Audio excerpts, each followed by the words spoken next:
चला आठवा आता. पण दिगू कुठे आहे? रमाई हा काय आलोच. अगं बाई तू कधी आलास? मला कळलंच नाही.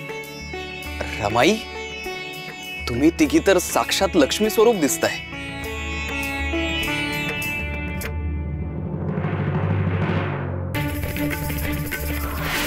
पण एकटी सकूच अशी का?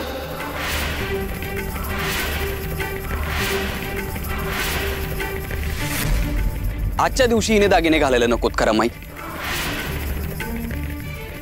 अहो राहू देत. अरे आता आता काय सांगू मी तुला? रमाई तू सांग ना तिला दागिने घाल म्हणून. तसंही दागिने तुझ्याच तिजोरीत असतात की नाही? जे घडलंय त्यामुळे कदाचित संकोच वाटत असेल तिला, पण तू सांगितलंस तर कोण ऐकणार नाही. काय सखू? खरंच नको. म्हणजे माझ्या बरोबर पूजेला असंच बसायचंय का तुला? रमाई तुला चालणार आहे? तुझी गृहलक्ष्मी लक्ष्मी पूजनाला दागिने न घालताच बसलेली चालणार आहे? घ्या बघितलंस ना सखू, मी हेच सांगत होते तुला की बाई दागिने घाल दागिने घाल, नाहीतर तुझा हा विष्णू रागवेल.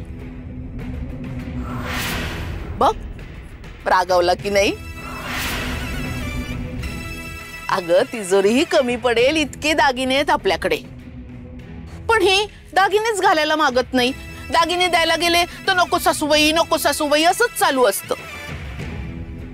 चला आता नवऱ्यानं सांगितलंय ना, 4 दागिने घाल अंगावर. चल ग चल ये, छान छान दागिने घालायचे हा आता. शाणी ना तू. ये ये.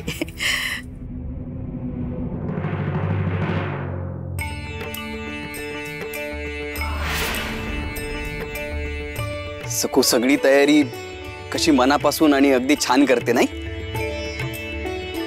तांदळाची लक्ष्मी काढून तिला नटवणं आपण कधी केलं नव्हतं. आधी तिने सरस्वती रेखली होती आणि आज लक्ष्मी. लहान आहे पण गुणी आहे सखू. हे तू पण मान्य करशील यमुनाताई? हो खरं आहे अगदी.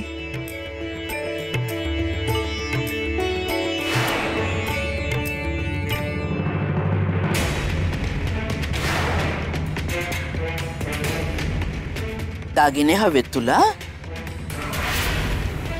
नवऱ्याला भुरळ घालून त्याच्या आडून दागिने मागतेस?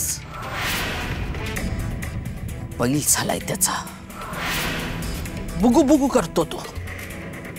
सगळं दागिने ते सांगतोय. तुझ्या आईने तरी कधी खऱ्या सोन्याचे दागिने घातलेत का ग?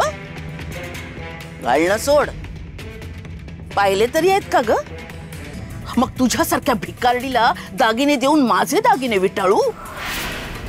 सोन्याचा फुटका मणी देणार नाही मी तुला.